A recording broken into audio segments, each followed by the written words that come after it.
तर मित्रांनो, आयुष्यमान भारत कार्ड हे सद्यस्थितीला फार महत्त्वपूर्ण असं कार्ड बनलेलं आहे. याचं कारण काय आहे, तर राज्यामध्ये सध्या महात्मा ज्योतिबा फुले आणि जन आरोग्य योजना व आयुष्यमान भारत पंतप्रधान जन आरोग्य योजना ही जी आहे ती 1 जुलै 2024 पासून एकत्रितपणे विस्तार स्वरूपामध्ये महाराष्ट्रामध्ये राबवली जात आहे. आणि त्यानुसार महात्मा ज्योतिबा फुले जन आरोग्य योजना याच्यामध्ये काय केलं जाते, तर राज्यामधील सर्व जे शिधापत्रिका धारक आहेत व अधिवास प्रमाणपत्र कुटुंबांना सध्या ही लागू करण्यात आलेलं आहे.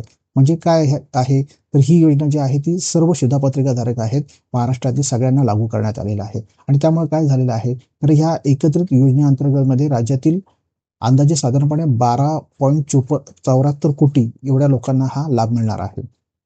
म्हणजेच प्रति कुटुंब 5 लाखापर्यंतचा जो खर्च आहे तो विनामूल्य वैद्यकीय लाभ जो आहे तो त्यांना दिला जाणार आहे. आणि अशा वेळी लाभार्थ्यांची ओळख पटवण्यासाठी, उपचारांची नोंदणी करण्यासाठी आणि आरोग्य संरक्षणाची हमी लाभार्थ्यांना मिळण्यासाठी काय आहे, तर आधारला हे आयुष्यमान भारत कार्ड जे आहे ते जोडण्यात सध्या येत आहे. आणि त्यासाठी को ब्रँडेड कार्डचे वितरण सध्या केले जाणार आहे. आणि ही को ब्रँडेड कार्ड जे आहे वितरण ती 100% त्यांना काय करायचं आहे, शासनाला करायचं आहे.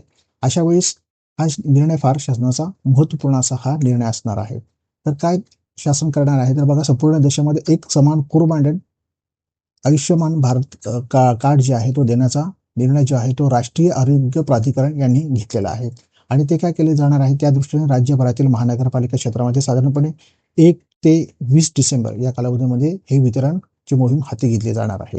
केंद्र आणि जे राज्य सरकार आहे यांच्या आरोग्य योजनांचा लाभ घेण्यासाठी लाभार्थ्यांचे आयुष्यमान कार्ड असणं सध्या आवश्यक आहे. आणि त्यामुळे देशभरामध्ये चालणारे आयुष्यमान कार्ड लागू करण्याचा निर्णय राष्ट्रीय आरोग्य प्राधिकरणाने काय घेतलेला आहे, तर हा घेतला गेलेला आहे.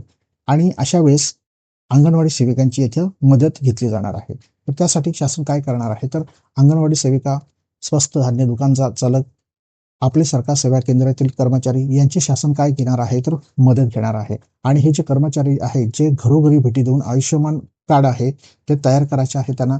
याशिवाय महात्मा फुले जन आरोग्य योजनेत समाविष्ट रुग्णालय आरोग्य मित्रांची नियुक्ती देखील करण्यात आलेली आहे. आणि त्यांच्यावर आयुष्यमान कार्ड निर्मितीची देखील जबाबदारी असणार आहे. मग सद्यस्थितीला जर का बघितलं तर हे जे आयुष्यमान भारत कार्ड आहे ते मिळवण्यासाठी अनेक ठिकाणी काही ठिकाणी 100-200 रुपयाची अशा पद्धतीने मागणी केली जाते आणि ते कार्ड बनवून दिलं जातं. तर आपण या GRच्या माध्यमातून समजावून घेणार आहोत की याची अंमलबजावणी कशा पद्धतीने ही केली जाणार आहे. तर बघा, सद्यस्थितीला जर का बघितलं आपण तर हा जो शासन निर्णय आहे तो कधीचा आहे, तर बघा हा शासन निर्णय आहे 4 नोव्हेंबर 2025चा. यामध्ये त्यांनी काय म्हटलेलं आहे, ते विस्तारित महात्मा फुले जन आरोग्य योजना व आयुष्यमान भारत पंतप्रधान जन आरोग्य योजनेअंतर्गत आयुष्यमान कार्ड वितरण करणे, क्षेत्रीय स्तरावरील कर्मचाऱ्यांना मानधनामध्ये वाढ करण्याबाबतचा हा शासन निर्णय आहे. म्हणजे याद्वारे शासनाने का आता निर्णय घेतलेला आहे, तर बघा राज्यामध्ये महात्मा फुले जन आरोग्य योजना, आयुष्यमान भारत पंतप्रधान जन आरोग्य योजना ही कधी तर 1 जुलै 2024 पासून एकत्रितपणे विस्तारित स्वरूपामध्ये राज्य शासनामार्फत हमी तत्वावर राबविण्यात येत आहे. आयुष्यमान भारत पंतप्रधान जन आरोग्य योजनेतील लाभार्थ्यांची ओळख पटवण्यासाठी आयुष्यमान कार्ड महात्मा फुले जन आरोग्य योजनेचे लाभार्थीसाठी राज्यातील नागरिकांना को ब्रँडेड कार्ड वितरित करण्यात येत आहे. विस्तारित योजनेअंतर्गत राज्यातील सुमारे किती तर 12.54 कोटी लाभार्थ्यांपैकी 3.44 कोटी लाभार्थ्यांची को ब्रँडेड आयुष्यमान कार्ड निर्माण करण्यात आले असून उर्वरित 90.30 कोटी कार्ड निर्माण करण्याची कार्यवाही सुरू आहे. म्हणजे सद्यस्थितीला किती तर बघा 3 कोटीच्या आसपास हे कार्ड जे आहे ते तयार झालेले आहेत. आणि 9 कोटी जे कार्ड आहे साधारणपणे ही काय आहे, तर त्यांना तयार करायचे आहेत. म्हणजे त्यांचं निर्माण करायचे, शासनाला काय करायचं, तयार करायचं आहे आणि त्याचे वितरण देखील करायचे आहे. तर वितरण कसे जलद गतीने करण्यासाठी राज्यातील आशा कर्मचारी, स्वस्त धान्य चालक दुकान, आपले सरकार सेवा केंद्रातील कर्मचारी या क्षेत्रीय कर्मचाऱ्यांना प्रति यशस्वी कार्डाकरता खालीलप्रमाणे मानधन अदा करण्यास मान्यता देण्यात येत आहे. म्हणजे हे जे कार्ड आता आहे बघा, जवळपास 90% कार्ड आहेत ती तयार केली जाणार आहेत. आणि त्यासाठी हे कार्ड तयार करण्यासाठी काय लागणार आहे त्यांना, तर बघा केवायसी तर प्रत्येकाची करावे लागणार आहे आणि त्याद्वारे हे कार्ड देखील वितरित केले जाणार आहे. आणि त्यासाठी बघा तर यामध्ये त्यांनी प्रत्येक यामध्ये जे कार्ड तयार करणे, केवायसी करणे यासाठी आशा वर्कर आहेत, नंतर स्वस्त धान्य दुकान चालक आहेत, आपले सरकार केंद्राचे जे कर्मचारी आहेत, त्यांना कशी मानधन दिलं जाणार आहे. तर बघा सध्याचे जे अनुदान होतं, जे मानधन होतं ते किती होतं?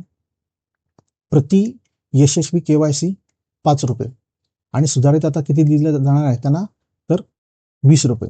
म्हणजे यांना केवायसी साठी किती दिलं जाणार आहे? तर ₹20 हे प्रति केवायसी साठी मानधन दिले जाणार आहे. आणि प्रति कार्ड वितरणसाठी किती? पहिले ₹3 त्यांना दिले जायचे, तर आता मात्र त्यांना किती? तर ₹10 दिले जाणार आहेत. म्हणजे एकूण त्यांना किती मिळणार आहेत? तर ₹30 एवढे मिळणार आहेत प्रत्येक कार्डच्या मागे. आणि हे बघा, पूर्वी त्यांना ₹8 मिळत होते. याचा अर्थ काय आहे, की हे जे कार्ड आहे ते प्रत्येक कार्ड मागे शासन ₹30 खर्च केलं जाणार आहे. म्हणजे सद्यस्थितीला आपण जे कार्ड बनवून दिलं जातं, अनेक माही सेवक असू दे किंवा सरकार जे अनधिकृतपणे बनवून दिलं जातं त्याच्याकडनं बघा तर ₹100-200 अशा पद्धतीने ही आकारणी केली जाते पैशांची. तर हे लक्षात ठेवा, प्रत्येकाला हे आता कार्ड मिळणार आहे. आणि हे कार्ड जे आहे ते फ्रीमध्ये बघा, फ्रीमध्ये शासन वाटप करणार आहे. आणि त्यासाठी काय आहे तर ही ज्यांच्या थ्रू किंवा ज्यांच्याद्वारे हे सगळे कार्डाचं वितरण केवायसी केले जाणार आहे त्यांना मानधन देखील मिळणार आहे. त्यामुळे हा महत्त्वपूर्ण असा निर्णय आहे, लक्षात घ्या तुम्ही. बघा तर राज्य शासनातर्फे नव्याने 9.30 कोटी कार्ड निर्माण करण्याकरता व वितरित करण्याकरता अंदाजे ₹204 कोटी 204 कोटी 6 लाख एवढ्या अधिकतम खर्चास पुढील अटीच्या आधी राहून प्रशासकीय मान्यता देण्यात येत आहे. म्हणजे त्यासाठी किती? तर 204 कोटी एवढा हा खर्च केला जाणार आहे. म्हणजे कार्ड वितरित करण्यासाठी, केवायसी करण्यासाठी हे सगळं मानधनच्या स्वरूपामध्ये त्यांना दिलं जाणार आहे. त्यामुळं लक्षात घ्या, की तुम्हाला जे कार्ड आहे तिथं आता तुम्हाला असं कोण पैसे मागत असेल तर बघा, अशा वर्कर तुमच्याकडनं पैसे घेत असतील किंवा स्वस्त धान्य दुकानवाले किंवा आपले सरकार केंद्र, तर यांना पैसे देण्याची काही गरज नाही आहे. हे तुम्हाला कार्ड तुमच्या घरी येऊन हे कार्ड वितरित केलं जाणार आहे. तुमची घरी येऊन केवायसी केली जाणार आहे. त्यामुळे इतर ठिकाणी तुम्ही अशा पद्धतीने कार्ड जर का पैसे तुम्हाला घालवण्याची आता काही जास्त गरज राहणार नाही. असा हा शासनाचा एक महत्त्वपूर्ण असा 4 नोव्हेंबर 2025चा हा शासन निर्णय आहे. खाली मी डिस्क्रिप्शनमध्ये तुम्हाला हा शासन निर्णय देत आहे, तिथं तुम्ही डाउनलोड करून तो पाहू शकता.